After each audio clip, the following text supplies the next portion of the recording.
오늘 베드로 후서 먼저 1장 베드로후서 1장 1절과 2절을 함께 읽으시겠습니다.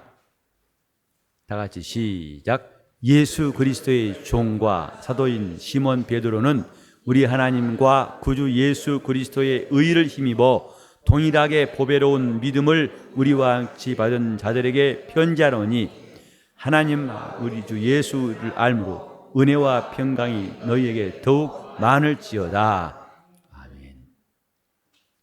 베드로 후서는 베드로 전서와는 좀 다른 각도에서 쓰인 서신이에요. 조금 더 분명히 말하자면 베드로 전서는 교회의 외부적인 문제를 다루고 있다면 베드로 후서는 교회 내부에서 일어나는 문제를 다뤘다고 할 수가 있습니다.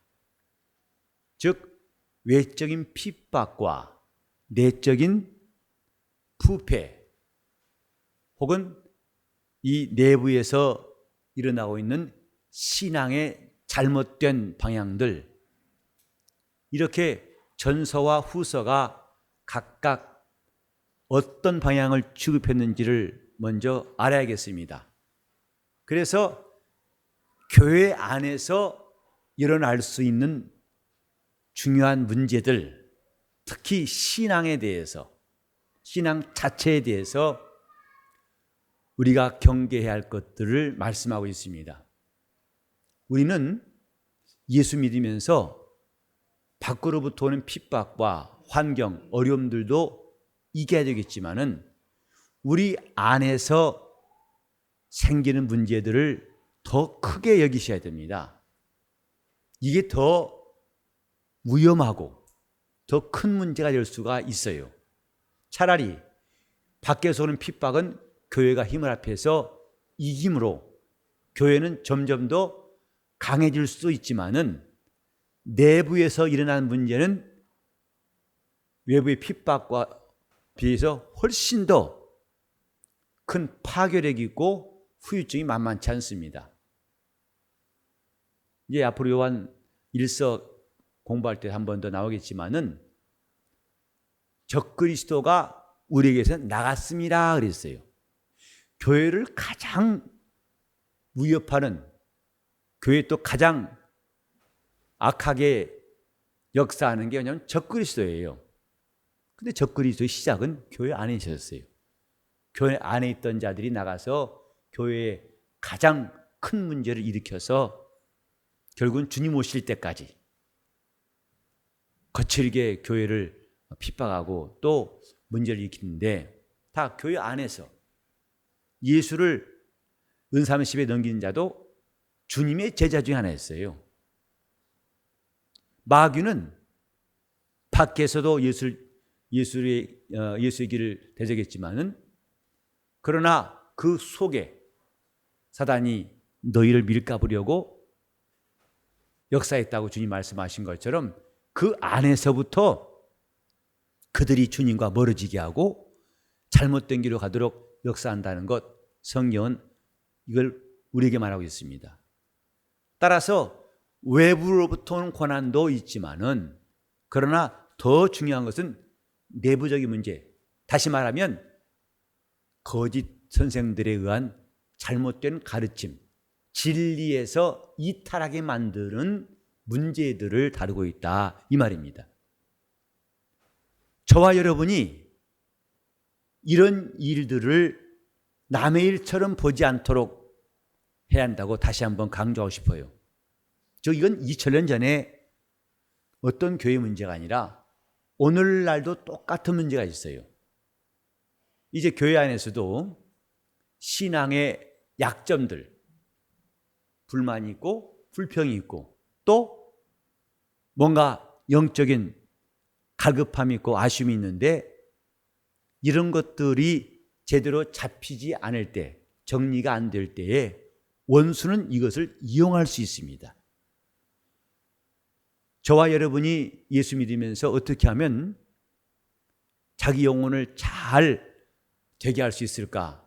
누구나 원할 것입니다만은, 그렇다면은 우리 마음속에 어디서부터 시작된지 모르는 불만들, 불평들, 또 아쉬움에 대해서 이것을 제대로 해결할 수 있는 우리의 지혜와 판단과 결심이 필요합니다.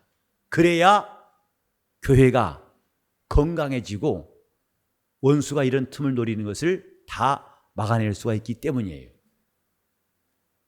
뜻모를 시험들, 원래 시험의 시작은 간단한 겁니다. 사소한 거예요.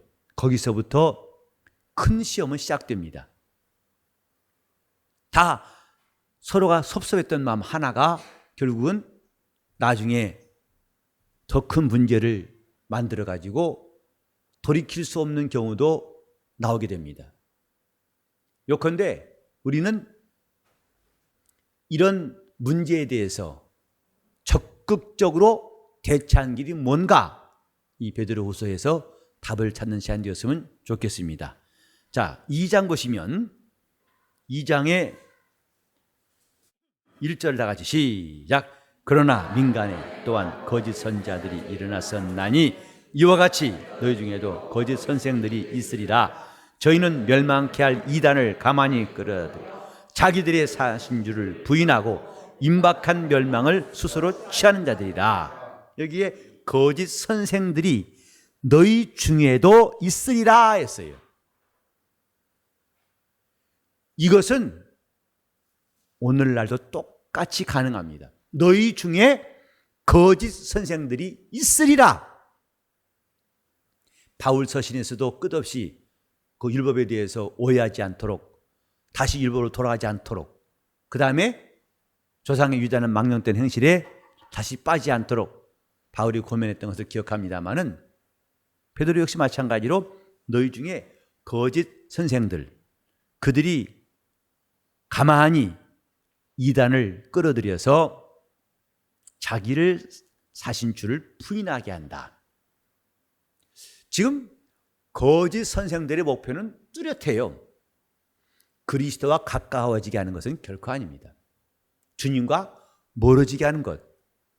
이제 한국교회를 요란스럽게 했던 신천지가 뭐냐면 예수님을 가깝게 했습니까? 그들의 시작은 참 멀쩡했어요.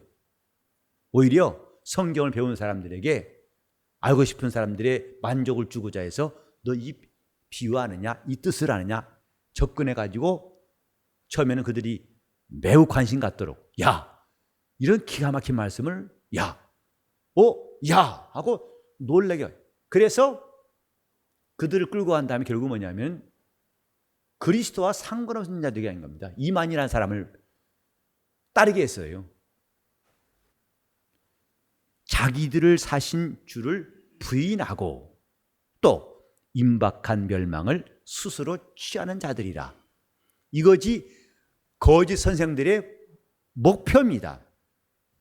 그러니까 처음에는 대단히 성경을 잘 아는 것처럼 이것을 끌어들였으나 결과는 이것입니다. 파탄난 신앙생활이 망가지게 만드는 거예요.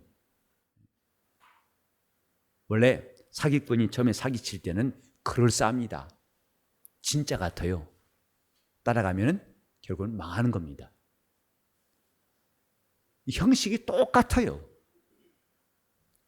우리는 그러므로 그 앞에 멋있는 거, 야, 기가 막히다, 이것만 볼 게 아니라 전체를 볼 수 있는 시야가 필요해요.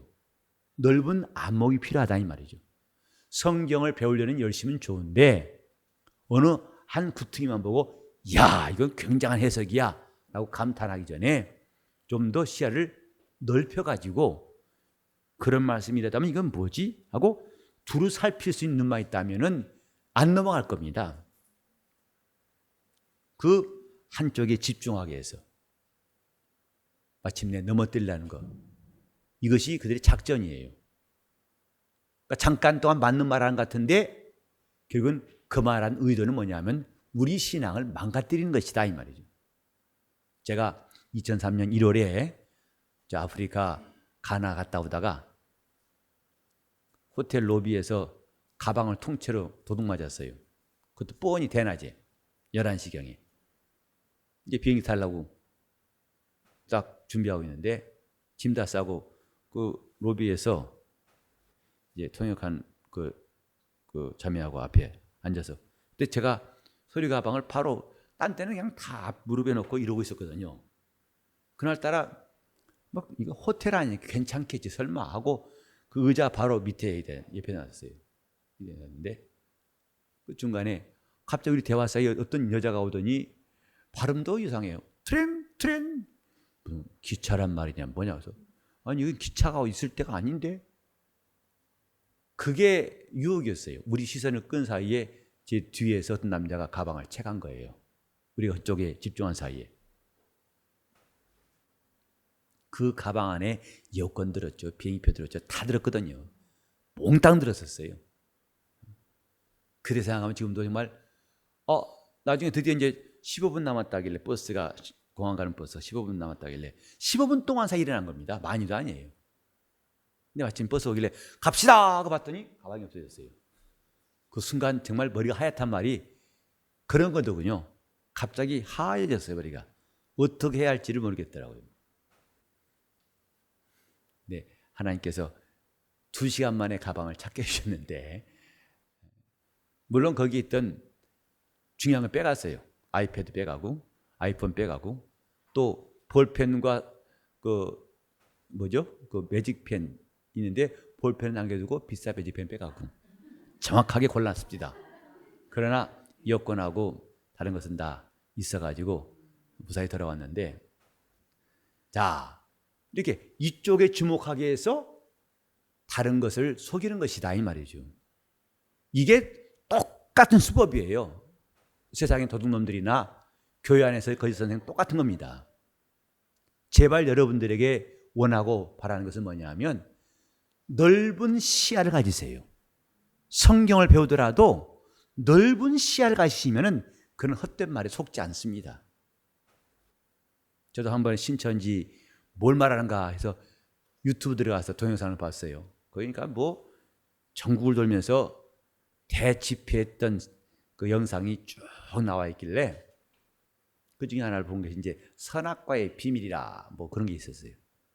그걸 클릭해서 제가 끝까지 다 봐서 지겹지만 잠깐만 보다가 하면 또 뭐 할까 해서 꾸준히 봤어요. 그 처음 시작부터 끝까지 강사란 사람이 한 번도 말을 더듬거나 이게 없어요. 매끈하다 못해 너무나 유창해요. 그리고 그 말할 때마다 앞에 몇 사람은 아주 부대가 있더군요. 이러면 아멘!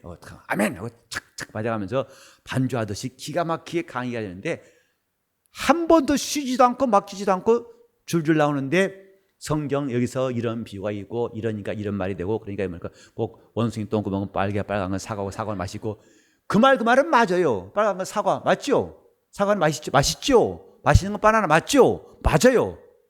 근데 왜 원숭이 똥구멍이 백두산이야 이 말이에요. 결론은 백두산 뻗어내려 그거거든요. 이런 방법으로 나온 게 뭐냐면 결국 결론이 뭐냐면 선악과는 마귀고 생명과는 예수다 이런 거예요. 그 말하려고 그 한 시간 반 동안 온갖 숫자 동원하면서 비유 동원하면서 말하더라고요. 멸망케 할 이단을 가만히 끌어들여 결국은 우리 주님을 부인하게 만드는 거. 여러분 그래서 앞으로 어디 가든지 간에 그 사람의 결국이 뭐냐? 예수를 가까이하게 만드는 것인지 결국은 성경과 멀어지게 하는 것인지 그거 보면 그 사람을 딱 진단할 수 있어요. 그가 주님께 속한 자인지 아닌지를 확실히 분별할 수 있어요. 이런 문제들이 오늘날도 교회에 있게 되는데 1번의 첫 줄 보시면 베드로전서는 외부로부터 오는 고난에 대해서 바른 자세를 갖게 하는 것이라면 베드로후서는 내부적인 문제, 신앙을 혼란케 하고 거짓된 가르침으로 믿음을 부패시키는 문제, 이것에 대해서 바른 자세를 갖도록 하는 것이 베드로후서예요. 그런 위험들을 알고 그 다음 줄에 보시면 진리를 아는 지식에 초점을 두고 있는 것이 베드로후서입니다. 아까 제가 여러분과 함께 1장 1절과 2절을 읽었어요. 그건 뭐냐면 바울 서신부터 베드로 서신까지 포함해서 처음에 인사 가운데서 특별한 점이 있습니다. 대개 인사할 때 보면 하나님의 평강이 있기 바란다, 은혜가 있을지어다, 이런 식의 인사예요. 근데 2절에 보시면 하나님과 우리 주 예수 그리스도를 알므로, 이렇게 알아야 된다는 지식을 강조하는 인사로서는 베드로후서가 유일합니다. 이런 인사가 없어요. 그럼 베드로는 왜 이런 인사했겠느냐? 바로 이 베드로후서의 성격을 여기서 읽을 수 있다, 이 말이죠. 하나님과 예수 그리스도를 알므로. 다시 합시다. 하나님과 우리 주 예수 그리스도를 알므로. 시작. 그분을 알아야 한다. 그래서 은혜와 평강이 너희에게 더욱 많을지어다 하고 인사하고 있습니다. 베드로 후서에 과연 베드로가 무슨 말하고 싶은가를 엿볼 수 있는 대목이다. 마치 소설로 말하면 복선 같아요. 이렇게 딱 해놓고서 베드로는 이제 교회가 이런 문제에 대해서 어떻게 해결할 것인가를 말하고 있는데, 자, 그 다음 절에 보시면 멸망케 할 이단의 세력, 곧 거짓 선생들, 이들에 의해서 야기된 교회의 부패 세력들, 교회를 썩게 만들고 있고 교회가 타락하게 만드는 이런 것들에 대해서 성도들이 자신의 삶을 주의 깊게 돌아보도록 당부하는 것이 이 서신입니다. 그러니까 우리도 이런 문제에 대해서 얼마든지 노출될 수 있으니까 이것을 잘 돌아보아서 대책을 세워야 한다, 이 말이죠. 그게 뭐냐? 그 단락 끝에 보시면 성도들은 경건하고 흠이 없이 믿음에 굳게 서야 한다, 이것입니다. 모름지기 신천지 같은 이단들이 막 득세할 때에도요, 저 입구에다가 배너를 걸어놓는데 많이 봤어요. 우리 교회는 신천지의 출입을 금합니다. 근다고 안 들어온지 아십니까? 심지어는 신천지 사람들도 그 배너를 걸어놓는데 위장하려고. 그 정도로 머리를 쓰는 사람들이거든요. 혹시 가운데 있을지 모르지 또 와가지고 몰래 들어와가지고 잠 깨죠 갑자기.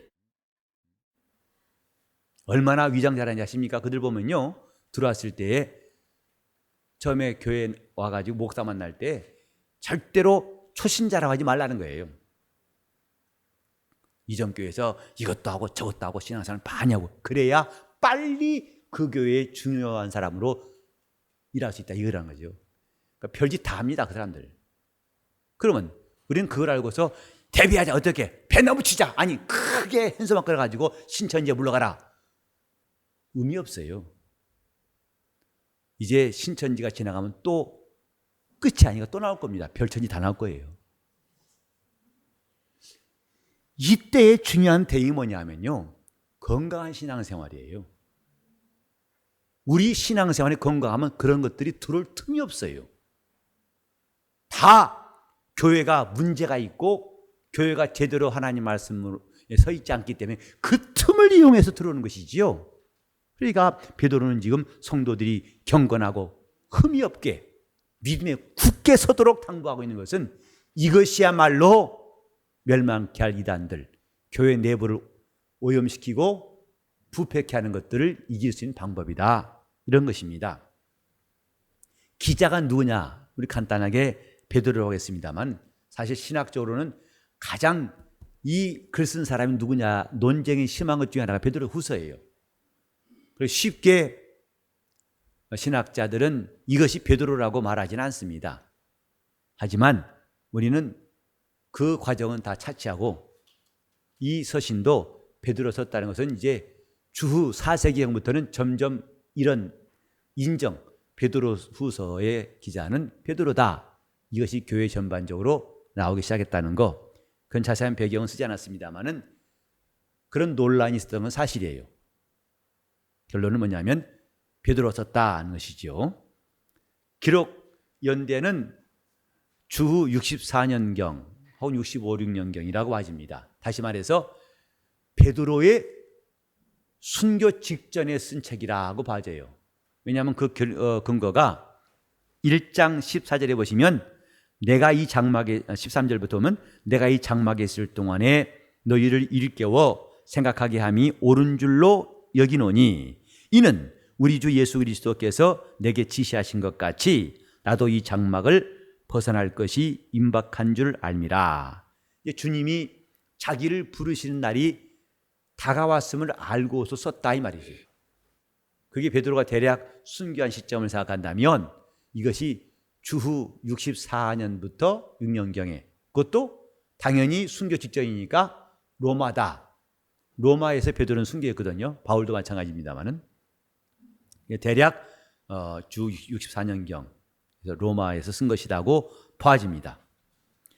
세 번째 줄 보시면 그 거짓 교사들이 들어와 한 이야기가 뭐냐면 칭의, 이건 의롭다 하심이란 한자어예요. 의롭다 하심, 우리를 의롭다고 말씀하심, 그 칭의라고 하는데 칭의의 진리를 변질시켜서 부도덕하고 반항적인 생활 방식을 가르치고 있었습니다. 즉 신앙에서 이탈하여서 그들이 그리스도와 상관없는 사람으로 살아가도록 만들었던 것이 그들의 가르침이었기 때문에 이것을 방지하기 위해서, 물리치기 위해서 베드로가 쓴 것인데, 이제 주제를 보시면 지식과 거짓에 대항하는 진리를 실천, 진리가 하나님을 알고 진리를 실천하자, 이것이 주제예요. 아까 말했지만 건강한 신앙생활, 한마디로 말하면 그분을 알고 그 진리를 실천하는 거, 이것입니다. 이것처럼 건강한 신앙생활이 없어요. 교회에 빠짐없이 나오는 거 물론 좋죠. 잘한 거죠. 그러나 더 잘한 게 뭐냐면 그분을 알고 진리를 실천하는 거.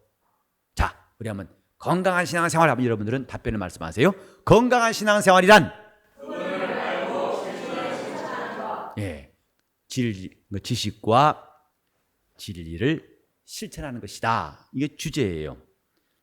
그 다음 줄을 보시면 무법한 자들의 미혹에 이끌리지 않도록 이걸 기록하였는데, 그 다음 줄에 오직, 이게 마지막 절입니다. 베드로후서의 끝절이에요. 오직 우리 주 곧 예수 그리스도의 은혜와 저를 아는 지식에서 자라가라고 베드로가 이 서신을 기록한 목적을 밝혀 있어요. 참 재미있는 것은요, 베드로 후서는 시작도 그를 아는 거, 마무리도 그를 아는 것으로 끝나고 있어요. 그만큼 이것이야말로 거짓 선생들, 미혹하는 자들을 이길 수 있는 가장 좋은 길이기 때문이다, 이렇게 말할 수가 있습니다. 목적은 성도들을 깨우기 위해서입니다. 이런 유혹이 들어오지 않게 하라. 너희 마음속에 부패한 교훈이 들어오지 않게 하라.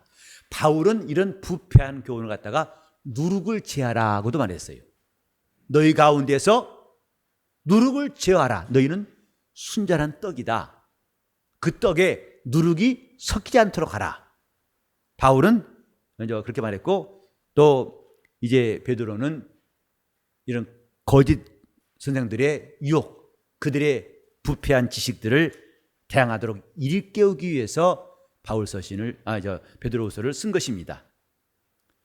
그 다음 페이지 보시면 베드로 후서와 예수 그리스도 관계를 볼 때에 둘째 줄에 주 예수는 누구시냐?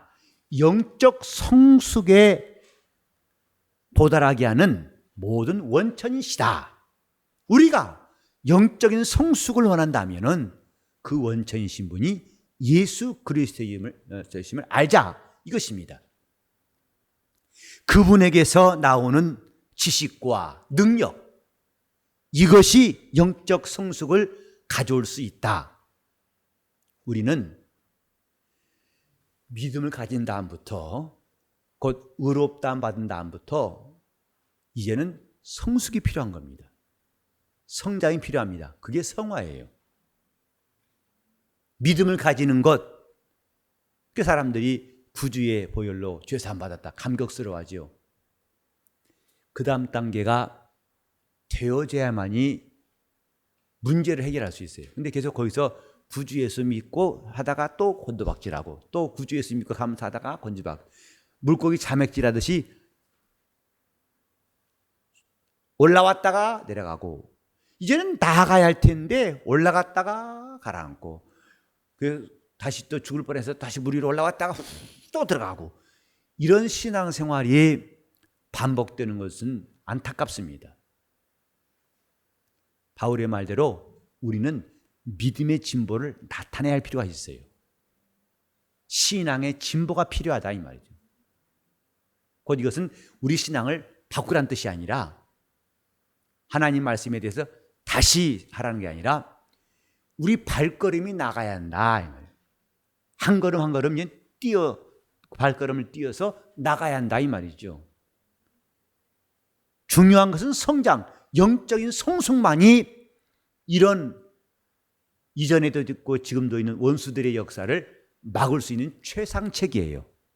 영적 성숙, 영적인 성장. 우리 셀장님들에게도 이것은 남의 일이 아닙니다.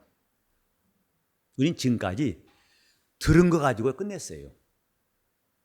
그리고 그때 은혜 받으면 감사했어요. 또 다 아는 것 같았어요. 다 믿는 것 같았어요. 이제는 그게 들어와서 자기의 피와 살이 되어가지고 힘이 나와야 한다고요. 이런 과정이 필요한 거예요. 그러니까 남이 은혜 받은 말씀, 감동된 말씀을 듣고 여러분이 설교를 듣고 아멘, 그래. 그건 남이 여러분에게 전하는 감동일 뿐이에요. 여러분 자신에게서도 감동이 나와야 됩니다. 각각 감동이 나와야 돼요. 이런 단계를 이제는 더 이상 미룰 수가 없다 이 말이에요. 이것이 새 성장하는 겁니다. 그래서 말씀을 묵상하는 거 우리가 시작해야 됩니다. 또 기도 생활도 제대로 시작하는 생활 매주 어쩌다 한번 기도하고 또 며칠 쉬고 그러니까 하루 기도하고 3일 쉬고 혹은 일주일에 한번 기도하고 관두고 그게 아니라 이런 기도가 생활화돼야 돼요. 저도 부끄러운 이야기지만은 이전 교회에 있을 때 이처럼 지속적으로 기도했던 적이 없었던 것 같아요. 하나님이 그래서 아마 교회 개척하게 하신 것 같아요. 너 좀 그러면 쓰겠니? 명색이 목사인데 기도 생활 그렇게 하면 쓰겠니? 라고 하셔서 아마 이제 제가 아니라고 고개 돌이쳤던 목회 개척 아닙니다 했었는데 결국은 이 길로 가도록 만드신 게 아닌가. 왜냐하면 기도하더라도 그냥 쌓인 곡선 마냥 기도했다가 쉬었다가 했다가 멈췄다가 이러는 것이었다고요. 계속. 그러니까 정말 감사한 것은요. 했을 때에 주님 오시면 감사해요. 가라앉았을 때 오시면 큰일 난다 이 말이죠. 제가 이제는 목이 쉬어가지고 거의 허스키한 목소리에 저희 이제 기본이 돼 있어요. 저 이래봬도 옛날엔 테너 출신입니다. 성가대에서 테너 한 거 아세요? 지금은 테너가 안 나와요. 제가 찬양할 때도 베이스한 것은 원래 베이스가 아니라 안 올라가니까 할 수 없이 베이스 목소리도 아닌데 벅벅벅 소리 나는 것 뿐이에요. 근데 목이 쉬어가지고 안 올라가요. 근데 차라리 이렇게 목이 쉬면 감사해요. 테너 소리 내면서 목이 안 쉰 것보다도 기도하면서 목 쉰 게 훨씬 낫다고 생각하는데 우리는 이제 저나 여러분 할 거 없이 한 발짝 한 발짝 성숙하고 나가야 돼요. 그러니까 여러분에게서 여러분 스스로가 각각 말씀을 듣고 감동된 말이 나와야 된다고요. 그런 간증이 나오고 그런 고백이 지금 필요한 시점이에요. 어제까지 저한테 들었던 이야기를 그냥 반복하는 것으로 끝내지 마시고 여러분도 믿음에 말할 수 있는 사람으로 성장해야만이 이렇게 가만히 들어와서 자기들을 사신 주를 부인하게 만들고 우리 신앙을 부패케 한 자들을 원천적으로 막아낼 수 있어요. 자, 따라합시다. 이제는 성장이다. 이제는 영적 성숙이다. 성숙과 성장, 이것이 필요한 시점입니다. 그래서 혹시 지금까지 셀장하면서도 기도 안 해도 용케 잘해내 오신 분들 앞으로도 용한 거 구하지 마시고 그런 요행 구하지 마세요. 신앙생활은 컴퓨터보다 더 정확한 겁니다. 심은 대로 거두리라 말씀했어요. 기도한 만큼 응답이 있고요.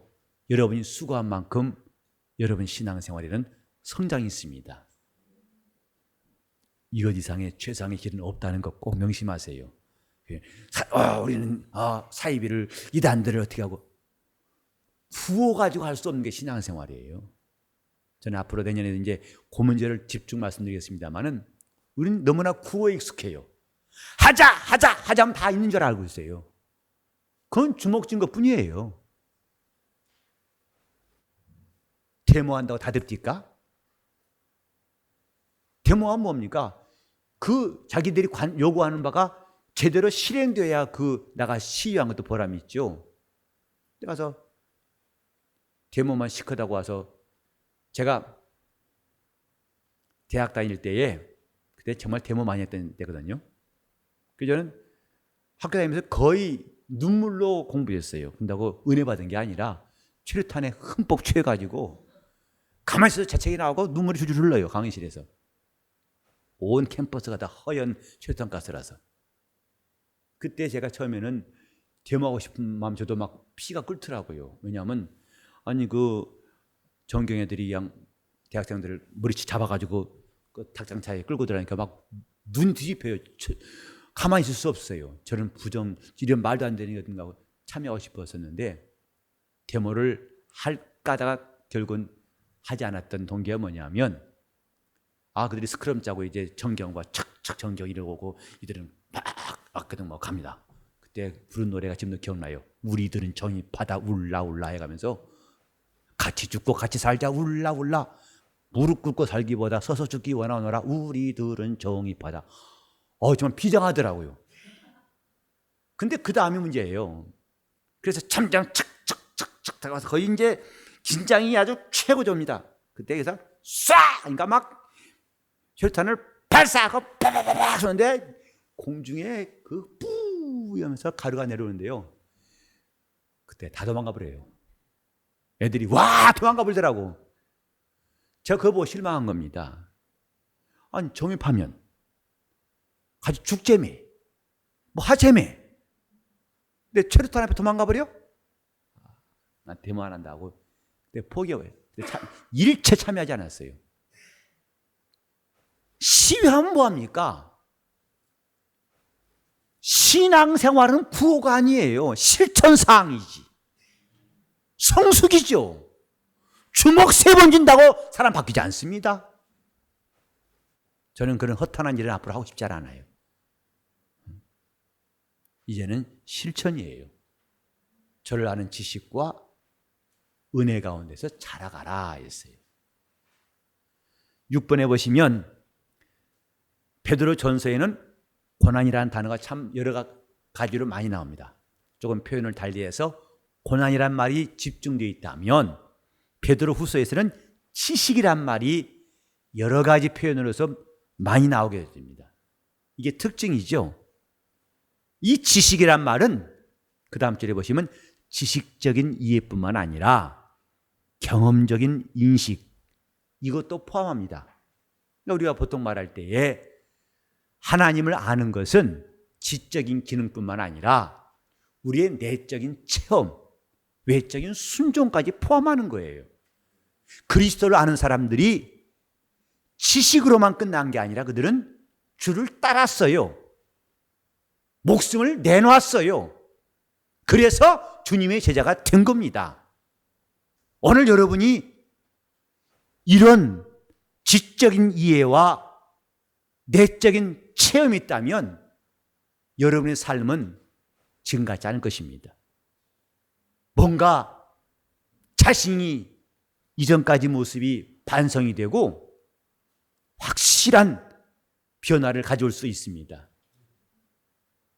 이렇게 하는 것만이 앞으로도 한국교회에 얼마든지 일어날 수 있는 거짓 교사들의 미혹한 자들의 뿌리친 역사를 다 박멸할 수 있어요.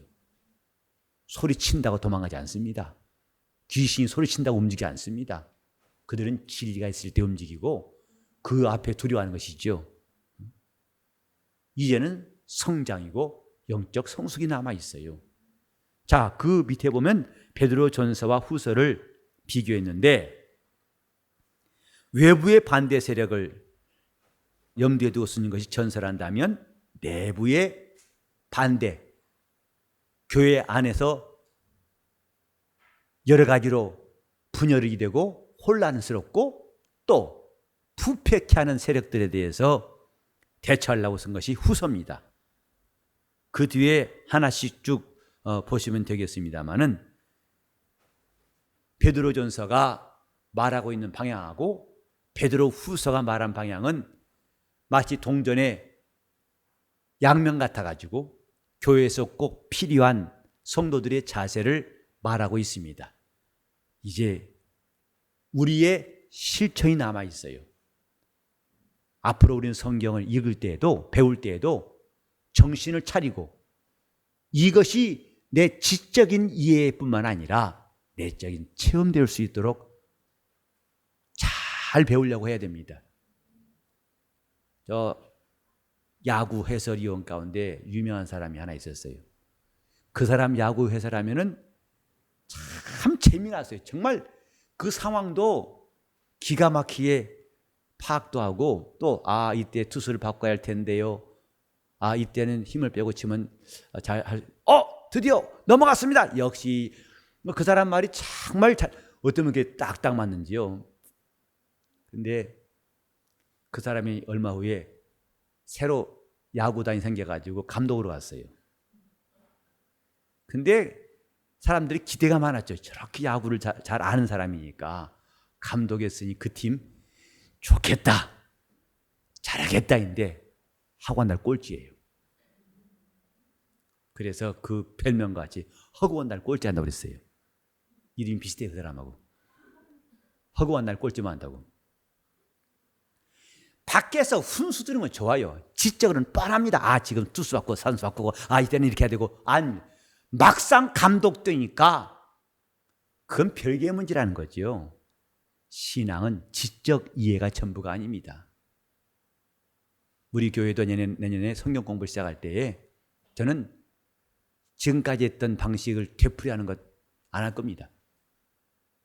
실제적으로 여러분이 배웠던 것들을 하나하나 실습하도록 하는 교육을 할 거예요. 그걸 배우고 나니까 지금 목사님 말씀하시는 나도 그렇게 알고 해보니까 되대요. 이런 말이 나와야 한다 생각해요. 그 교육이 이제 우리에게 필요한 거거든요. 우리는 이제부터 성숙과 성장이 있기를 예수 이름으로 축원합니다. 이것이 마지막 날까지 주님 오실 때까지 우리가 악한 세력들을 이길 수 있는 교회의 힘이에요. 자, 우리 한번 기도하실 때 내 영적 생활이 성숙하게 하시고 성장할 수 있도록 나를 감동하시고 나를 인도하시고 나와 함께 달라고 정말 주님이 나를 지도하시고 역사하시길 위해서 통성으로 기도하시겠습니다. 하나님 아버지, 우리가 하나님 말씀을 듣고 지적인 이해뿐만 아니라 인도하여 주시옵소서. 하나님 아버지, 우리가 영적 생활을 잘하게 도와 주옵소서. 그저 반복되는 시간들이 아니라 어느새 우리는 한 걸음 또 한 걸음 마침내 우리 주님께서 계신 그곳까지 점점 나갈 수 있도록 도와 주시옵소서. 하루하루가 똑같은 줄 알았는데 어느새 여름의 끝자락이 지나고 가을이 와 있음을 우리가 느끼게 됩니다. 하나님 아버지, 이런 천기를 통해서도 우리 영혼을 위해서 해야 할 일들을 깨닫게 도와 주시옵시고, 우리가 매번 똑같이 하는 것 같았지만 어느새 우리 영혼이 장성한 성도로 자라날 수 있도록 인도하여 주시옵소서. 기관마다 셀마다 성장도 하고 성숙하게 도와 주시옵시고, 각각의 심령마다 말씀을 상고하고 그 말씀을 순종하여서 지적인 이해뿐만 아니라 내적인 체험도 있도록 도와주시옵시며, 우리가 마침내 영혼들을 인도해야 할 그때가 오면 당황하지 않고 제대로 감당할 수 있도록 우리 모두가 준비되게 하여 주시옵소서. 한 걸음 한 걸음 주님과 함께 발걸음을 옮기게 도와 주시옵소서. 주연이 함께 하시고 나며 예수 이름 받들어 기도 올리옵나이다.